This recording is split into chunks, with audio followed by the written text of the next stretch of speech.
Pemirsa, saat ini Ahok dihadapkan dengan dua pilihan, tetap berada di jalur independen atau berubah haluan, memilih jalur partai politik. Keuntungan politik apa yang sesungguhnya akan didapat Ahok jika memilih jalur parpol dalam Pilkada 2017 mendatang? Rekan Luisa Kusnandar akan menyampaikannya untuk Anda. Silakan Luisa. Ya, terima kasih Vale. Ya pemirsa, apakah Ahok rencananya akan menerima pinangan dari parpol? Itulah yang menjadi pertanyaan. Tapi yang jelas saat ini memang sudah ada sejumlah indikasi apakah Ahok lebih mengarah ke menerima pinangan dari parpol-parpol ini. Tapi sebelumnya secara singkat pemirsa saya jelaskan dulu mengenai saat ini posisinya bagaimana, ada berapa partai yang sudah mendukung Ahok. Pertama kita lihat di sini, parpol pendukung Ahok saat ini sudah ada 3 partai yang menyatakan dukungannya untuk Basuki Cahayapurnama. Yang pertama ada Partai Nasdem dengan jumlah kursi DPRD 5 kursi. Yang kedua ada Partai Hanura dengan jumlah kursi DPRD 10 kursi. Dan yang ketiga ada Partai Golkar dengan jumlah kursi DPRD 9 kursi. Jadi bisa Anda lihat sendiri, ketika 3 partai ini di total jumlah kursinya, jumlah dukungannya sudah mencapai 24 dari 106 kursi DPRD DKI. Dan berdasarkan syarat dari Panitia Kerja atau Panja UU Pilkada, syarat yang diperlukan bagi seorang calon untuk maju sebagai calon gubernur DKI Jakarta tahun 2017 nanti adalah 22 kursi. Jadi saat ini jumlahnya 24 kursi dari 3 partai politik ini, dan ini mendatangkan bahwa Ahok sudah bisa maju dari dukungan jalur politik atau dukungan partai politik. Sekarang kita lihat ada sejumlah indikasi yang mengarah ke apakah Ahok lebih memilih untuk melaju melalui jalur partai politik. Yang pertama kita lihat di sini, Ahok telah menemui Menko Polhukam. Ini terjadi Senin kemarin, tepatnya di kantor Kemenko Polhukam. Terjadi pertemuan antara Ahok dengan Luhut Panjaitan. Pertemuan 4 mata ini berlangsung selama 30 menit di luar agenda Ahok sendiri, dan inilah yang menjadi salah satu faktor indikasi bahwa mungkin Ahok lebih menjurus ke melanjutkan pencalonnya ini melalui jalur partai politik. Ya, ini mengingat tentunya dari peran Luhut Panjaitan di Partai Golkar sendiri sebagai salah satu kader senior di partai tersebut. Yang kedua, Ahok mengatakan teman Ahok tidak masalah dengan dukungan parpol. Nah, ini sudah kita dengar sendiri melalui statement-statement yang dikatakan oleh salah satu pendiri teman Ahok, antaranya ada Amalia Ayuningtyas yang mengatakan, quote-unquote, yang mengatakan bahwa kita mau mempermudah kendaraan politik Ahok. Jika nantinya melalui jalur independen terlalu berat, maka itu semua kembali ke keputusan Ahok. Kita tahu bahwa berdasarkan keputusan KPU bahwa verifikasi faktual itu akan dilakukan dalam waktu 2 minggu. Ini berarti dalam waktu 2 minggu KPU harus bisa memverifikasi secara faktual 1 juta KTP. Dan ini tentunya adalah bukan hal yang mudah untuk dilakukan ya. Dan selain itu pun Ahok sendiri pun sudah mengatakan, ia mengatakan ibaratnya sekarang kita punya jalan, 2 jalan. Kita mau jalan tol bisa, jalan biasa juga bisa, dua-duanya terbuka.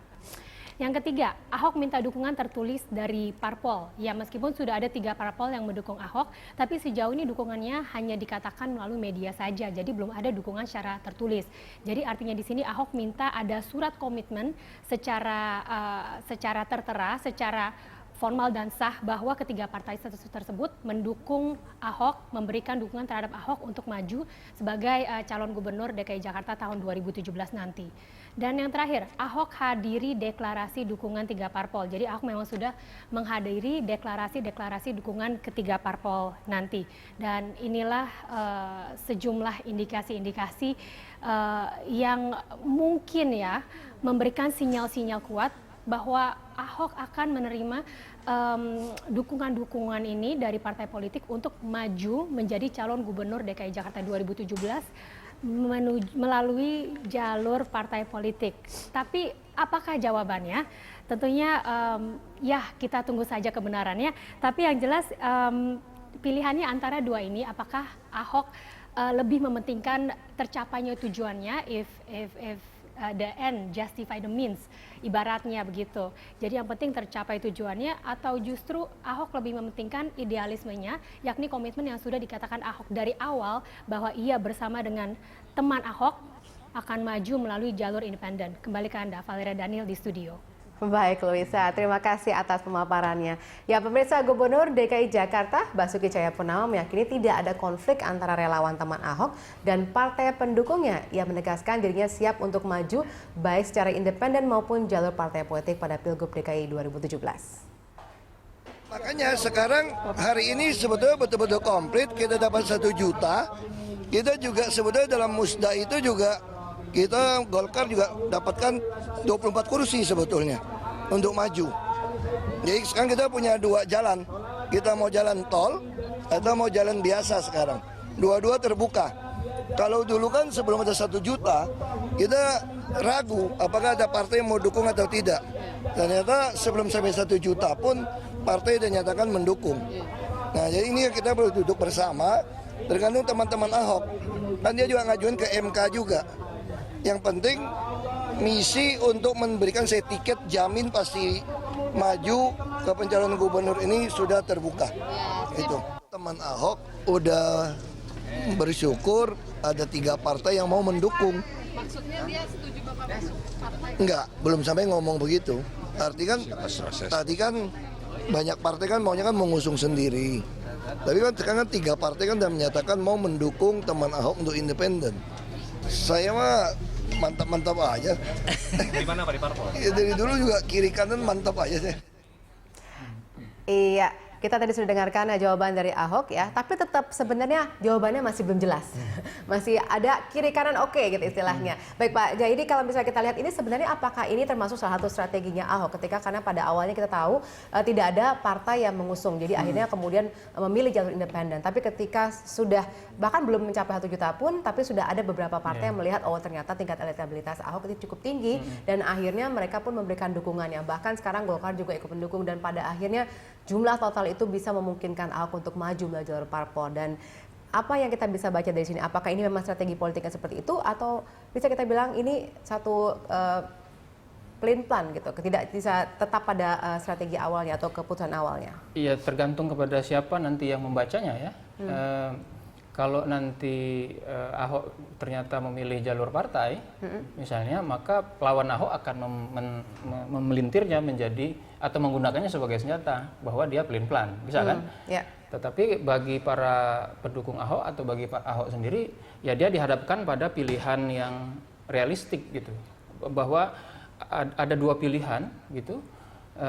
Dan dia harus menghitung yang mana yang paling realistis untuk melakukan untuk mencapai tujuannya, yaitu memperoleh tiket untuk menjadi calon gubernur itu. Jadi dalam berpolitik kita tidak bisa menjadi seorang yang idealis ya, tapi mungkin lebih melihat kepada realitanya. Jadi politik dalam tadi, kenyataan, dalam prakteknya itu adalah kalkulasi rasional. Kita tidak bisa menghindarkan itu satu. Yang kedua kompromi. Nah, kompromi sudah mulai terlihat sekarang antara teman Ahok dengan partai, karena dihadapkan pada berbagai berbagai tantangan seperti misalnya verifikasi KPU nanti. Maka kemudian teman Ahok kan sekarang memberikan semacam kompromi ya, bahwa ya kalau begitu silahkan kalau memang ada jalur yang lebih cepat, lebih pasti melalui partai politik. Nah, tinggal memang semuanya harus dihitung. Tapi pada saat sekarang perhitungan paling pokok itu adalah memastikan dulu kalau misalnya jumlah KTP dianggap sudah cukup. Tapi masih tidak pasti. Kenapa harus ada verifikasi faktual yang sifatnya sensus? Itu satu. Oke, sehingga seperti yang saya bilang tadi, ketidakpastian melalui jalur independen tinggi. Lalu yang lebih pasti adalah partai politik, ya. Tetapi partai politik ini pun belum 100% pasti kan? Karena baru hanya secara lisan, dan mungkin melalui media, begitu. Melalui media dan betul bahwa jalur partai politik bisa menjadi jalan tol. Tapi jangan lupa jalan tol di Jakarta sering macet. Bahkan seringkali macetnya lebih parah daripada jalan biasa. Jadi ada kemungkinan untuk itu. Itu yang harus dihitung. Nah, perhitungan-perhitungan seperti ini harus selesai ketika waktu untuk maju melalui jalur independen itu sudah makin dekat. Berapa lama kira-kira waktunya tuh? Kalau tidak, saya lupa jadwal persisnya, tapi yang jelas jalur independen kalau tidak salah sudah ditutup akhir Juli ya atau awal Agustus begitu ya. Baru kemudian jalur partai politik yang bermain. Jadi kalau nanti misalnya jalur independen sudah tertutup, maka ketidakpastian dengan partai akan menjadi semakin tinggi, kecuali kalau sebelum ya masa jeda untuk maju melalui jalur independen itu selesai, Sudah ada keputusan. jalur dari partai politik sudah harus selesai. Tapi untuk itu kan perlu banyak proses yang harus dilalui. Di partai politik saya kira mungkin tidak semudah yang kita bayangkan. Mungkin di Hanura dengan Nasdem mungkin Bisa sejalan. lebih mudah ya. Karena dari awal mereka menyatakan mendukung tanpa syarat. Ya. Ya, jadi mereka siap menjadi pendukung saja, tidak menjadi pengusung.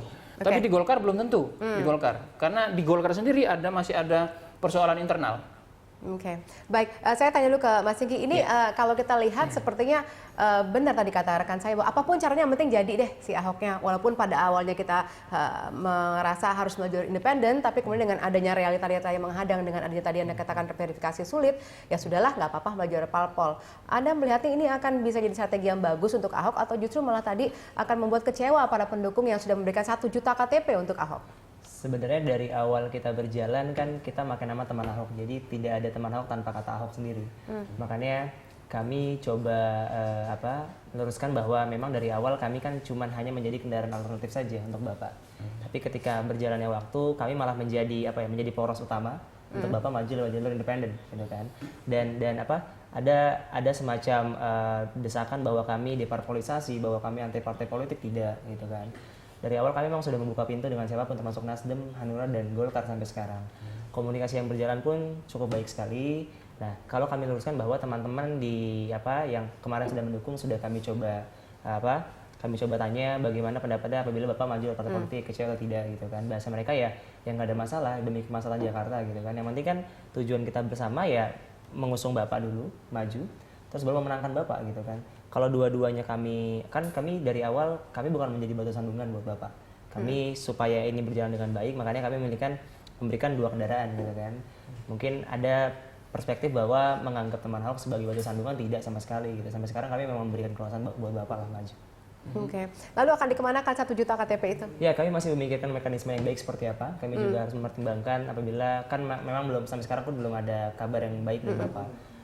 Kami masih memberikan waktu ke Bapak. Minggu-minggu ini mudah-mudahan kami bisa bertemu dengan Bapak rencananya untuk mempertimbangkan mana jalan yang lebih baik antara partai politik ataupun jalan independen, gitu.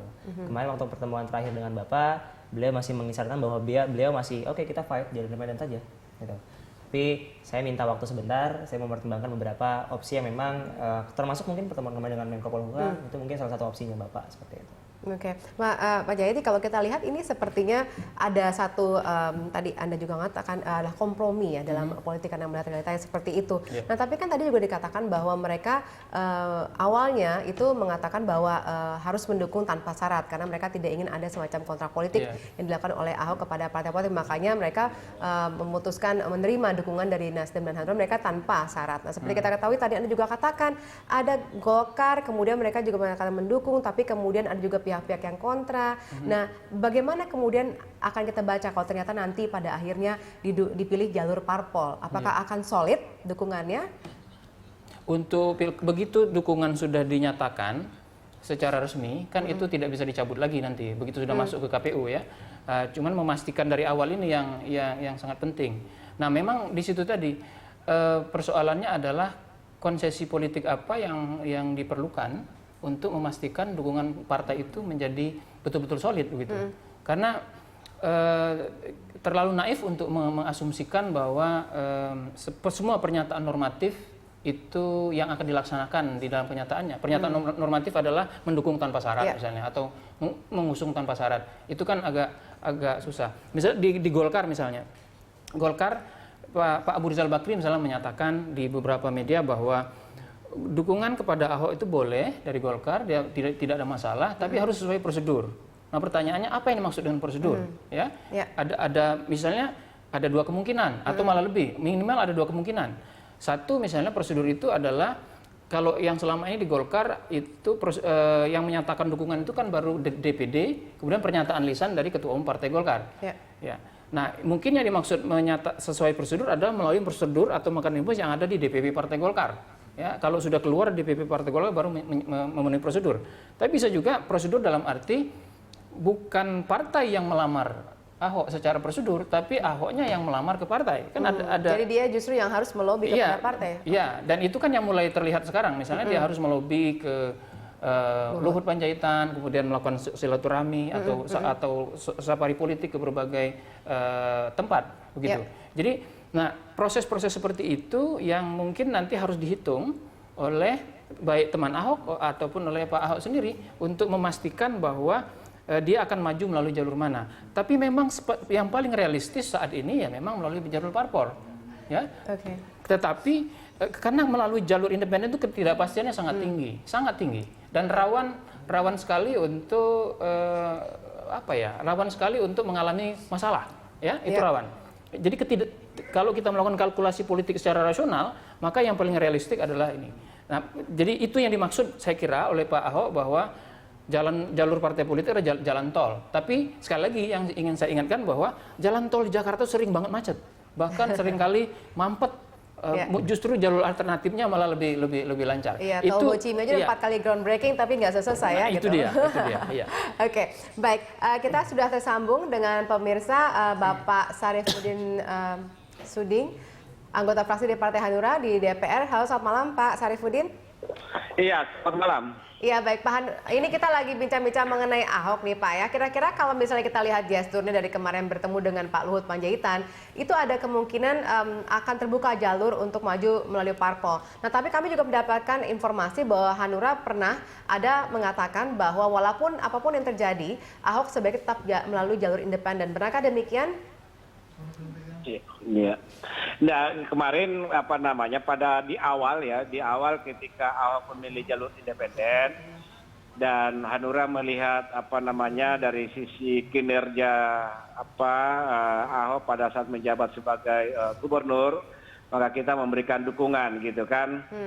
Artinya ya tetap walaupun dia lewat jalur independen ya kita tetap memberikan dukungan agar yang bersangkutan bisa kembali memimpin DKI ini. Bahwa kemudian belakangan dia bisa merubah haluan ya lewat partai politik ya saya kira itu lebih bagus kan begitu. Karena walaupun gimana pemerintah ini kan harus juga mendapatkan dukungan dari politik apalagi di legislatif kan begitu. Oke, baik. Jadi kalau kita lihat Hanura juga terbuka opsinya ya terhadap apapun keputusan. Oh iya, tidak mutlak bahwa ini ketika ya kita serahkan kepada Ahok ya. Kalau misalnya dia belakangan dia kemudian memilih kembali untuk maju lewat jalur politik ya saya kira kita mengapresiasi ya dan justru menghargai itu ya. Ya, kalau Anda melihat ini Golkar kan baru pada akhir-akhir ini saja menyatakan dukungannya. Anda melihatnya seperti apa? Kalau Hanura kan dan Nasdem mungkin dari awal, tapi kalau Golkar baru saat ini. Dan kemudian dikatakan mendukung tanpa syarat. Tapi kalau kita lihat dengan masuknya Golkar, akan seperti apa nanti kalaupun nanti beberapa partai ini bersatu untuk mendukung atau Ya, saya kira kan memang dibutuhkan beberapa partai politik untuk mencukupi persyaratan dukungan untuk maju sebagai calon gubernur kan begitu. Artinya ketika hanya Nasdem yang hanya 5 kursi lalu kemudian Hanura 10 kursi itu kan baru 15. Sementara persyaratan kan dibutuhkan 24 atau 25 kursi kalau tidak salah kan begitu. Memang sehingga dibutuhkan dukungan dari partai politik yang lain ketika misalnya Ahok ingin memilih jalur lewat partai politik dan dengan masuknya partai Golkar ya saya kira itu sudah mencukupi. Iya. Jadi saya kira opsi bagi Ahok ya untuk memilih apakah lewat jalur independen atau lewat jalur partai politik saya kira sangat terbuka ruang bagi yang bersangkutan untuk memilih. Oke, baik. Nah kalau misalnya tadi dikatakan bahwa Ahok mengatakan mungkin akan meminta semacam surat dukungan, nanti itu akan seperti apa bentuknya?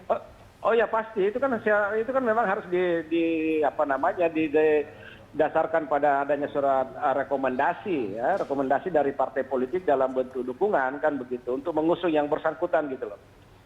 Untuk mengusung yang bersangkutan sebagai calon gubernur DKI sebagai prasyarat untuk maju untuk diajukan ke KPU sebagai pihak penyelenggara. Baik, kita akan lanjutkan pembicaraan kita nanti Pak setelah jeda berikut ini. Pemirsa, kami akan kembali usai jeda. Kami harap Anda tetap bersama kami.